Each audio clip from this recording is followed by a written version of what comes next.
Oke guys, Assalamualaikum warahmatullahi wabarakatuh. Hari ini aku dan teman-teman bertiga akan melakukan risalah ilmiah. Yuk, simak cerita kami dalam dialog kali ini. Tonton sampai habis ya, pasti bakalan seru banget. Oke? Tujuan kita kali ini adalah ke Malang, yaitu ke makam Ki Ageng Kripik. Ki Ageng Kripik adalah cicit Prabu Brawijaya, Raden Kertabumi dari Kerajaan Majapahit. Ki Ageng Kripik merupakan salah satu ulama pada zaman Mataram yang menyebarkan agama Islam khususnya di Jatinong. Ki Ageng Kripik diyakini sebagai tokoh penyebar Islam di Malang. Namun, siapa sosok yang sebenarnya dari Ki Ageng Kripik masih menjadi teka-teki. Ki Ageng Kripik dimakamkan di wilayah Matiopuro, Kedung Kandang, Kota Malang. Ada banyak jejak dan bukti tentang peradaban Islam di komplek makam Ki Ageng Kripik. Satu di antaranya, nisan sekaligus model tata pemakaman dengan ciri era tahun 1700 sampai 1800-an, di mana bisa diketahui merupakan masa Mataram Islam. Jejak atau peninggalan yang menguatkan area makam Ki Ageng Kripik menjadi pusat peradaban Islam lainnya adalah dengan ditemukannya umpak atau pondasi yang diduga merupakan bekas pesantren atau pusat pengajar agama Islam di sisi timur area makam. Selain itu, ada sumur tua dan kesaksian para sesepuh berdasarkan cerita turun-temurun bahwa wilayah di sini merupakan pusat kegiatan yang kental dengan nuansa Islam, atau bisa disebut pondok pesantren di area sekarang ini. Terdapat 3 bangunan besar di komplek makam Ki Ageng Kripik. Satu bangunan di sisi utara menjadi tempat persemayaman Ki Ageng Kripik bersama istri. Dan berikutnya bangunan lebih besar berbentuk limas menjadi lokasi makam Bupati Malang pertama, yaitu Raden Tumenggung Notodiningrat I yang memerintah sejak tahun 1819 bersama 17 makam para kerabat terdekat dan 8 kerabat jauh yang terdapat di terasnya. Raden Tumenggung Notodiningrat I awalnya adalah Bupati Pasuruan sebelum kemudian pemerintah kolonial Belanda mengangkatnya sebagai Bupati Malang berdasarkan surat Gubernur Jenderal Hindia Belanda 9 Mei 1820, di mana Malang waktu itu menjadi daerah karasidenan dari Pasuruan. Pada sisi selatan terdapat bangunan ketiga, di mana merupakan makam dari Bupati Malang, yaitu RAA Notodiningrat II, dengan 26 makam kerabat dekat dan 6 makam kerabat jauh. Di luar 3 bangunan itu terdapat makam Bupati Malang II, Raden Arya Tumenggung Notodiningrat III, dan Bupati Surabaya, Bupati Bondowoso, Bupati Probolinggo, sampai Bupati Banyuwangi juga dimakamkan di sini. Komplek pemakaman Ki Ageng Kripik terbilang asri, banyak dikelilingi pohon nagasari dan bunga teratai, layak menjadi tujuan wisata sejarah dan religi.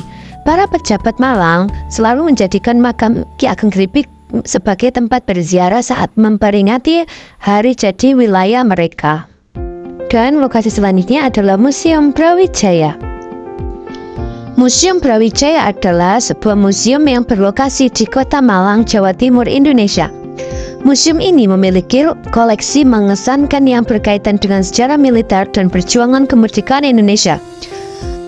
Koleksi yang dipamerkan di Museum Brawijaya mencakup senjata, peralatan militer, fotografi, serta dokumen-dokumen bersejarah yang mencerminkan peran Tentara Nasional Indonesia dalam merebut kemerdekaan negara. Salah satu koleksi museum tersebut adalah mobil De Soto.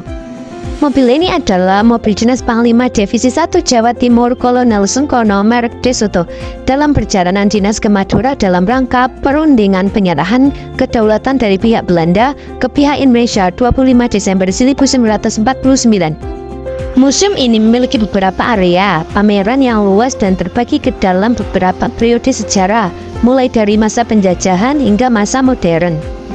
Misalnya menyaksikan saksi sejarah grup Mao, senjata yang digunakan oleh penjajah saat menyerang Indonesia, mobil tanah, peluru yang pernah digunakan oleh Soeharto, meja dan kursi yang dipakai dalam konvensi meja bundar, bambu runcing yang pernah digunakan oleh Soekarno, dan masih banyak lagi.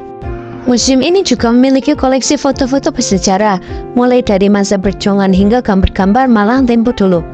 Foto-foto ini memberikan pandangan unik tentang perkembangan kota dan sejarahnya. Selain itu, foto-foto pahlawan, peristiwa-peristiwa penting, dan artefak bersejarah lainnya di museum ini dapat menjadi sumber inspirasi bagi pengunjung.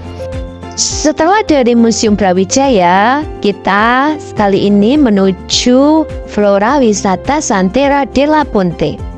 Nah, ini kita masih di jalan ya, agak-agak macet tapi tidak apa-apa, tidak mengurangi rasa excited kita. Akhirnya kita sampai di Flora Wisata Santera della Ponte. Yeay! Flora Wisata Santera merupakan dinasti wisata di Kota Pujon, Malang, Jawa Timur. Berada di ketinggian 1200 mdpl, membuat lokasi ini memiliki hawa yang sejuk dan menyuguhkan pemandangan khas pegunungan. Berada di atas lahan seluas 5 hektar, Santera memiliki puluhan wahana permainan yang siap menghibur pengunjung di masa liburan. Salah satu wahananya yang ikonik adalah Biang Lala, di mana pengunjung biasa melihat pemandangan pegunungan dan indahnya suasana alam di sekitar Santera dari ketinggian 45 meter. Selanjutnya, saya dan teman-teman menuju ke Dino Walk. Di sini kita bisa melihat pemandangan dan juga bisa melihat replika berbagai macam dinosaurus. Ada T-Rex, ada Stegosaurus, dan teman-temannya. Mari kita lihat keseruan kami selanjutnya. Ayo, ayo!